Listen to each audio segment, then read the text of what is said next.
Hey everyone, what's up? Have you ever found yourself playing a game for days or even weeks and totally lost track of time? You sit down thinking, okay, I'll play for an hour or two, and then hit the hay. But then you realize the sun is coming up outside your window, and honestly, there's no point in even going to bed since you've got school or work. So you start thinking about what kind of excuse you can come up with for your parents or boss to stay home and spend another whole day in that amazing game world. Unfortunately, it's pretty rare for a game to pull you in like that. If you can relate, definitely drop a comment about which game has stolen your time. Now, I'm going to share with you my favorite games that I think are the best in the history of the gaming industry. Alright, I won't drag this out any longer, and enjoy the show, gamers. Clair Obscur Expedition 33. 33 former employees from Ubisoft are making a game they never even dreamed of. No, seriously, don't get me wrong, I'm not putting down the folks at Ubisoft. Quite the opposite, actually. This just proves that even with such a small group that's left, there's a ton of talent there. But they're like birds in a cage, held back from spreading their wings, taking flight, and creating. The problem with big corporations is that they completely ignore what the people want to say. Regular gamers. And all of this is, of course, for the shareholders and the chase for big profits. So what do I want to say about this game? It's hard to even call it a game, you know? It's literally a work of art meant to bring us, the players, joy. Joy from everything. From the stunning graphics and solid optimization, and that's despite using Unreal Engine 5. Well, listen up, AAA game creators. Joy from beautiful, vibrant characters that you just can't help but connect with. From the enchanting classical music and the simultaneously terrifying yet mesmerizing world. And the story, my friends, it's the pinnacle of creativity. It's even hard to put into words. At first, it seems like a drunken sailor's ramblings from France who fell asleep in a seaside bar. But then, when I got hit with a plot twist at the end of the first chapter, and then again at the end of the second, you start to ponder the meaning of life. Then you reach the ending, or rather the endings, and you sit there for about 5 minutes, staring blankly at your screen, trying to grasp the depth of it all. I want to sincerely thank the developers. You didn't just make a game, you created true art, no matter how dramatic that sounds. You can see it and you can feel it. Thank you for the atmosphere, for the honesty, for pouring your heart into this game. Friends, this is one of those games that leaves you changed. Play this game, and then, well, you'll understand what I've been talking about. Horizon Forbidden West. Even though I usually pay attention to graphics last when judging a game, here guys, it really impresses. For me personally, I highlight this as the main plus of the game, which pulls along all the other advantages.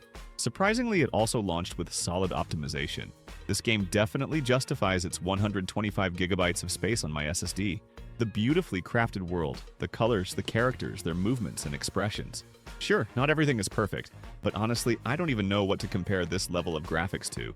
The map in the game isn't that big, but it's divided into different biomes.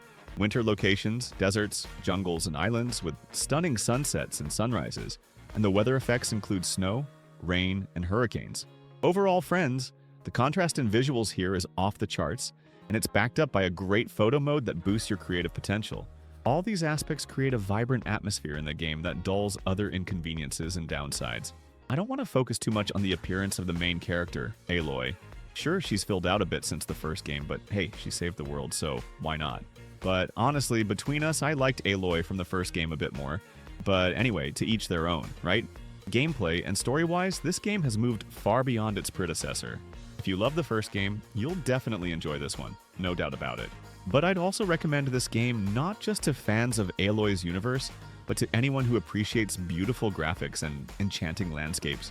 I don't know about the story, but in terms of world beauty, this is definitely one of the best games of all time.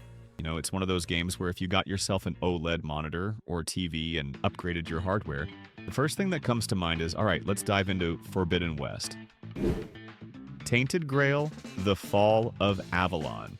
Friends, if you recently enjoyed the remaster of Oblivion and you're a fan of the Elder Scrolls series, you absolutely can't miss this game.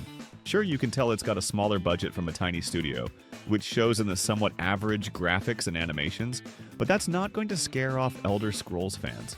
The open world is definitely smaller than the worlds in Bethesda games, but it's packed with events. You know, sometimes you can't walk even 10 meters without stumbling upon an interesting cave or a new quest. On one hand, that's a plus. You rarely get bored, but on the other, that density gives you the feeling of exploring a cramped apartment. But hey, the developers really leaned into their strengths here. The soundtrack is absolutely mind-blowing, and the atmosphere is just incredible. The art design is fantastic, building on and expanding the artwork from the original tabletop game. you can really feel that thick, heavy atmosphere of dark fantasy, where there's only despair and pain. Overall, the atmosphere is definitely a 10 out of 10. From the start, you're surrounded by lawlessness, decay, and corruption. The mysteries just keep piling up, and the plot twists in a crazy whirlpool that carries you all the way to the end. Many quests have ambiguous outcomes, and a lot of characters truly embody that gray morality. I've seen in reviews that many people compare this game to both The Elder Scrolls and Dark Souls. I'd say, friends, that's kind of true, but only in part. The similarity, in my opinion, is only in the atmosphere, because there's no huge, expansive world like in Skyrim. There are quest markers and a compass, so you won't get that same level of immersion as in Morrowind. Bosses and various strong enemies are only really dangerous for the first few hours of the game.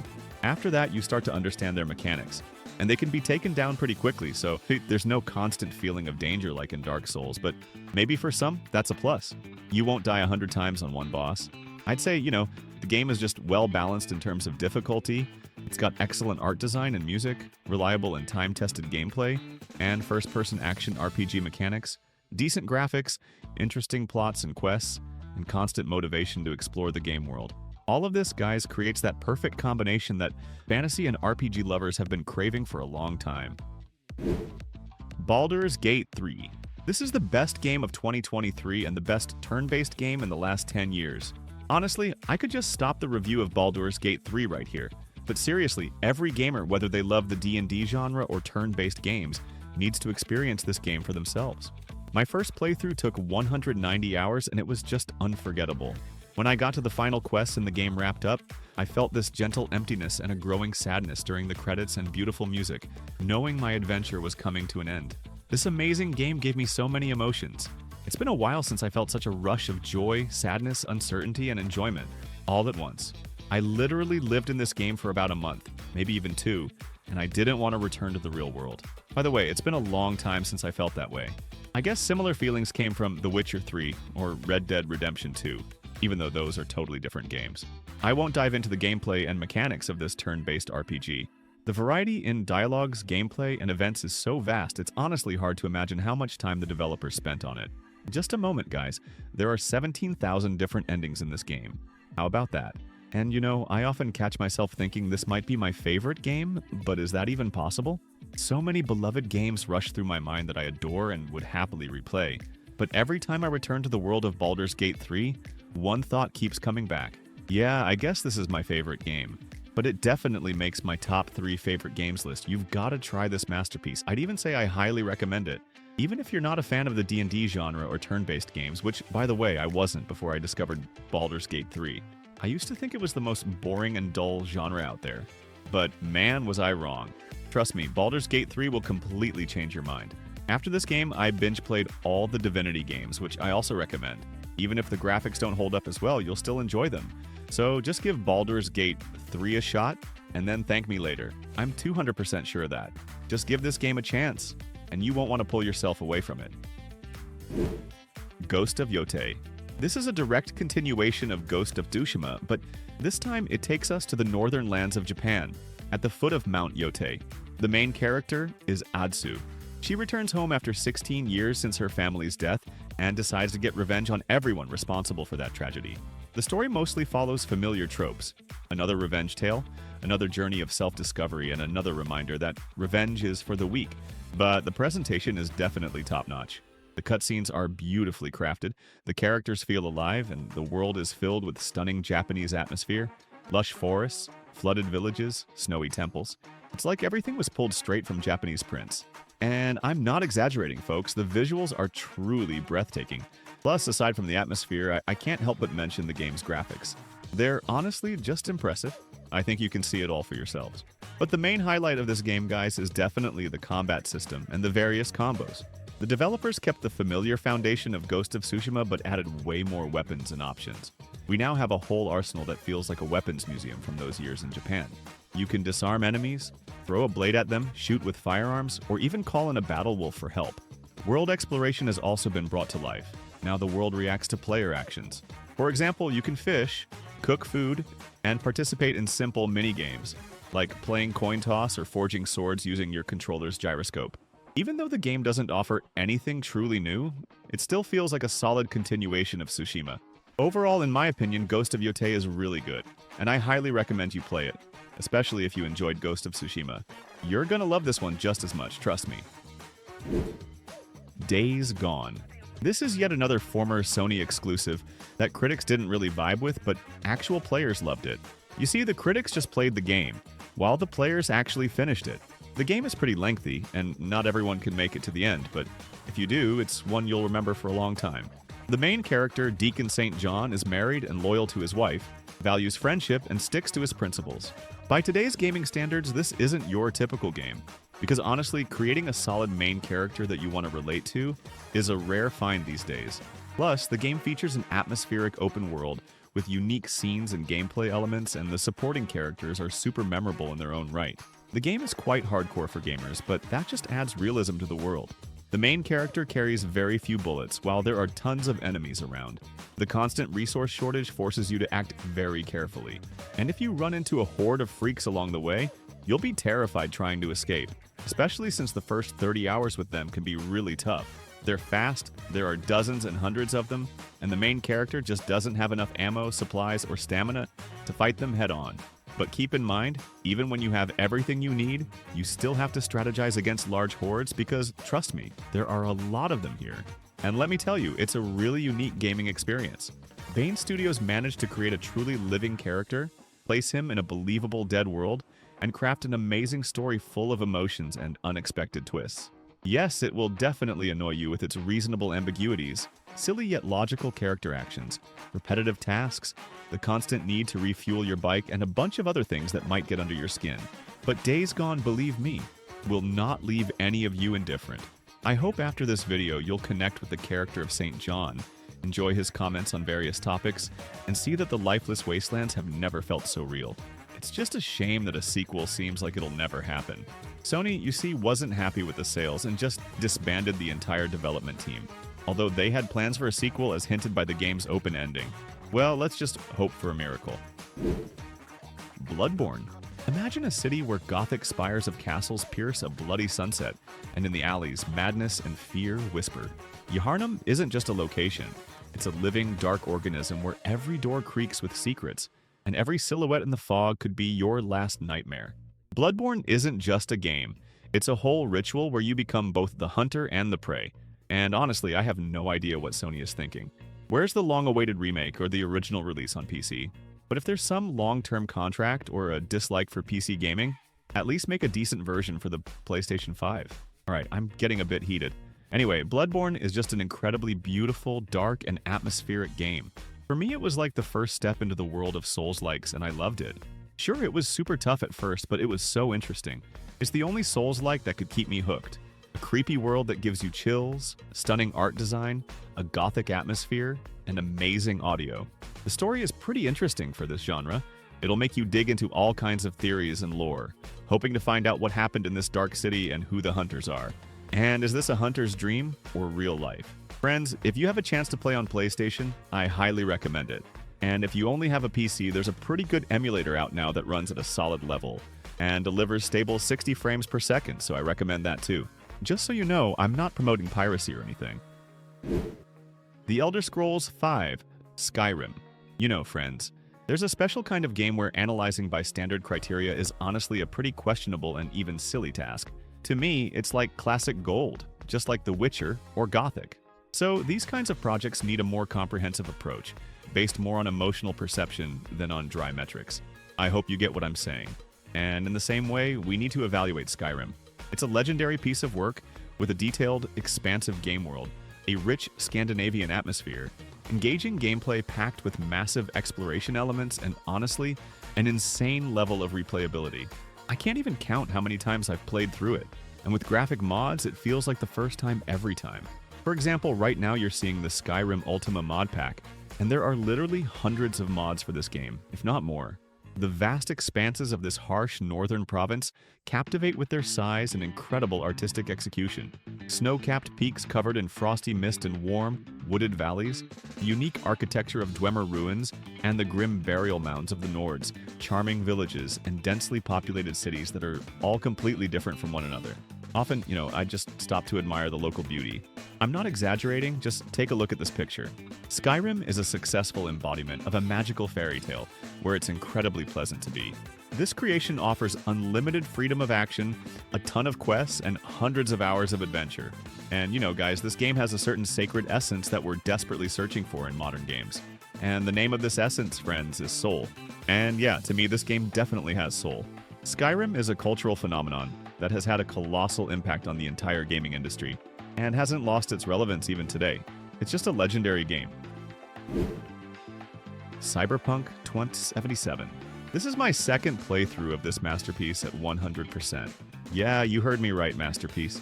No matter how badly people talk about this game because it flopped at launch, for me it was pretty good from the start since I love this genre, and now it's just the perfect game. This is how we should have seen Cyberpunk at release, but yeah, everyone makes mistakes and you can't always fix them right away. CD Projekt Red took a few years to get the game to a state of a perfect product, and honestly, they did a great job. They fully completed their project, even though they could have just given up on it. I first encountered Cyberpunk 4 years ago on the PlayStation 4, and even back then, despite all the bugs and unfinished stuff, its universe completely absorbed me.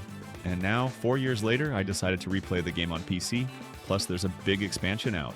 The first thing I want to say is, the game now and the game back then at launch are totally, my friends, different games. I played it like it was my first time, exploring every corner and diving headfirst into the gameplay.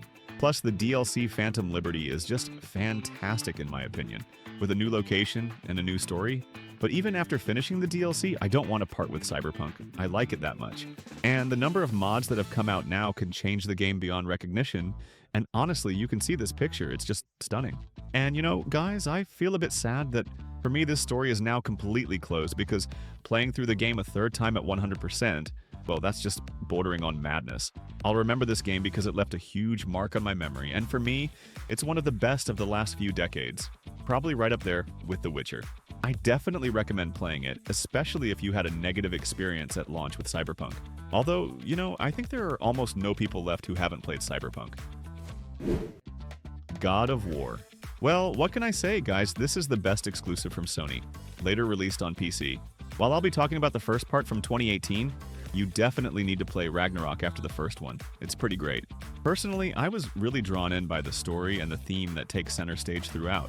It was interesting to see how Kratos, this tough, quiet dude, is afraid to show even a hint of love and sentimentality towards his son Atreus. But throughout their journey, they find themselves in all sorts of situations, which helps them start to understand each other. And I got the feeling that I not only empathized with the main characters, but I kind of grew alongside them morally and emotionally. As loud as that may sound, you'll get what I mean when you play this game. The battles with enemies deserve special praise because they are just so epic. First off, thanks to Kratos' weapon, the Leviathan, this multifunctional axe that feels great to throw from a distance, especially at an enemy's head. And of course, the Blades of Chaos, chains with a rich history that can give you immense satisfaction when fighting a whole crowd of foes. Secondly, each weapon has its own upgrades and extra attacks, which helps keep any battle fresh. And thirdly, of course, is Atreus. He can also join in on the fights. For example, he can shoot arrows based on your direction, and he has his own unique attacks. And you can't ignore the Scandinavian setting, which unfolds through the variety of locations.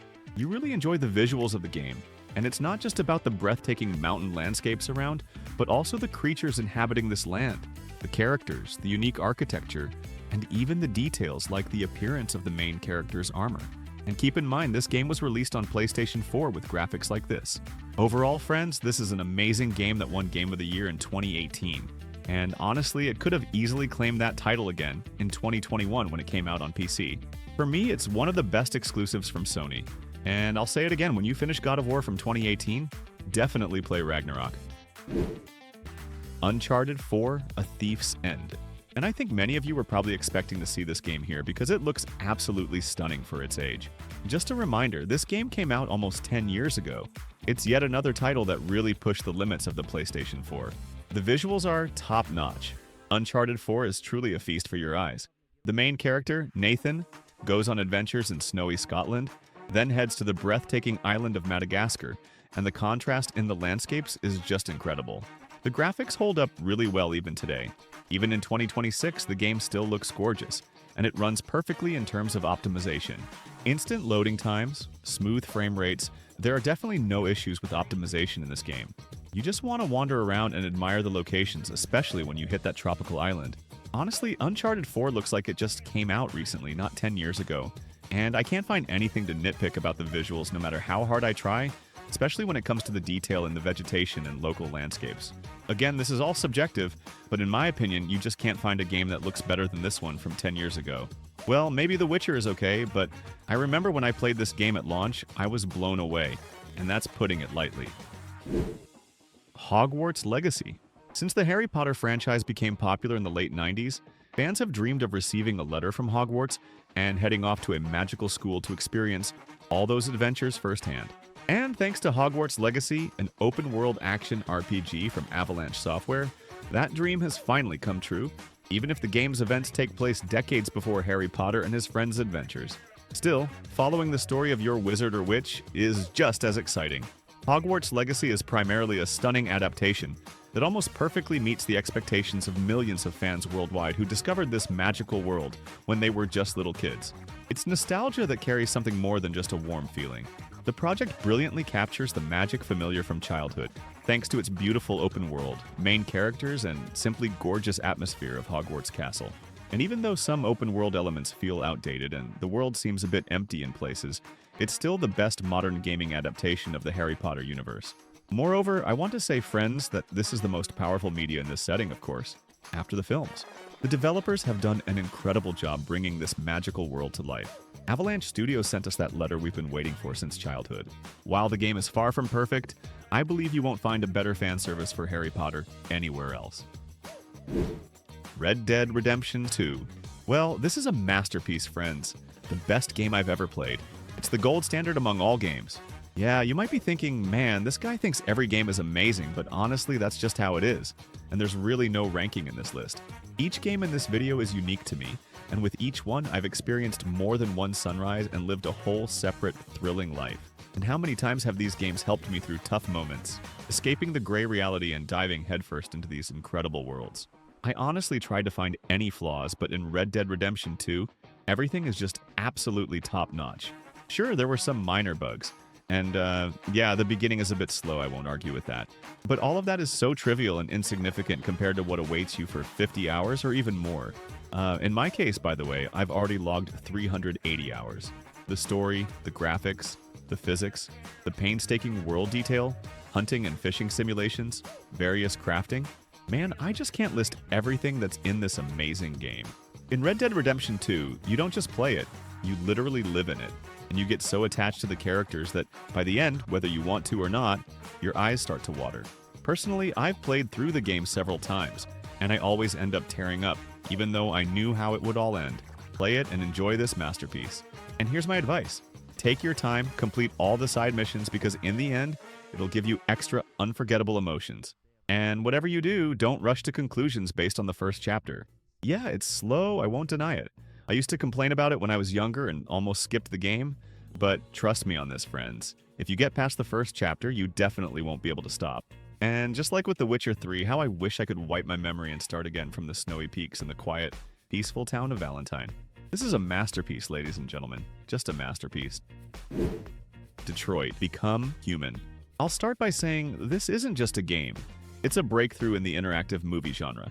I really like everything from Quantic Dream because it's not just about pressing buttons and going here or there, only to end up with all the characters being wiped out because that's how it's written in the script. No, in their games. Almost all the time is spent empathizing with the characters. They love to tackle life's questions, often with a touch of mystique and fantasy, making the stories even more unique. I don't know how they do it, but when you find yourself in their worlds, you genuinely feel real emotions. And Detroit: Become Human is no exception. It's truly something incredible. The year is 2038, and here it is, the future has already arrived. People have created humanoid robots to make their lives easier. You've got your android nanny, android salesperson, android caregiver, android lover, and this list could go on almost endlessly, and we get to play as these androids. Because technology has surpassed humans in almost every way, protests, hatred, and aggression have become inevitable. The main culprit is, of course, unemployment. There have been frequent instances of abuse against machines, and under the weight of this stress, they gained consciousness, so to speak, could feel, become individuals, and just want to live. When you play as the characters, you don't think, oh, it's just an artificial machine, just a piece of metal. No. When you make a decision, you actually put the controller down for a moment because you're genuinely worried about what will happen because of your choice. After all, machines aren't immortal. For example, a bullet to the head means we won't see that character again in the game. This keeps you emotionally engaged in certain episodes, and every chapter in the game is interesting. I never felt bored even once. The graphics, the acting, the soundtrack, there's really nothing to complain about. It's all at a very high level. And of course, I'd love to praise the localization, but it's just fantastic. I'd say one of the best of all time. Detroit is very heartfelt and atmospheric. You'll only dislike it if you're completely heartless or a harsh critic who's going to ponder why the androids are this way and not that way, or how you imagined it should be. You don't need to overthink it, just relax and shape the fates of the machines like when you're watching a movie or a series. For me, it's definitely a masterpiece and an unforgettable adventure that I just couldn't pull myself away from for 15 hours. The best game among all interactive games. The Witcher 3: Wild Hunt. If I had to sum it up, guys, this is the best game of the decade. The story pulls you into the amazing world of The Witcher, where every character has their own uniqueness, where you enjoy and are interested in every dialogue, where exploring the world around you is just plain fun, and where you care about the fate of not just the main character, Geralt, but also the characters you just meet along the way. The graphics in the game are fantastic, and with that next-gen update, everything looks amazing even in 2026. Honestly, friends, it's hard to believe this game is already 11 years old. Time flies, and I can't wrap my head around how something this incredible came out in 2015. There are all sorts of interesting quests, Gwent cards, Witcher contracts. This game will definitely keep you entertained for every single minute. And the expansion, in my opinion, is just as good as the main game. You could say it's a direct continuation of The Witcher's story. You could drop everything right now, fire up The Witcher 3, and play through it for the 5th time. The game has a ton of different events that depend directly on your choices. There are lots of endings, and they're all unique. Honestly, friends, I'm shocked that so many people missed out on this game and even say it's bad. But there are two possibilities. Either they're trolling or they're just really strange people. If you haven't played this masterpiece yet, friends, you need to buy this game right away, especially since it's practically a steal right now. Spend your time on it. You definitely won't regret it, and you'll thank me later. This is one of those cases where you wish you could erase your memory just to experience it again. And I'll say it again. In my opinion, this game is the game of the decade, just a legendary game. So, alright guys, those were the best games in my subjective opinion. I know I can't please everyone, but I hope at least one game caught your interest. And thank you so much for watching, for your support in the form of a subscription, like, or comment. Guys, thanks again, I really appreciate it. And remember friends, games are great, but don't forget about your loved ones. Take care of them. Sending hugs to everyone, good luck, and see you later.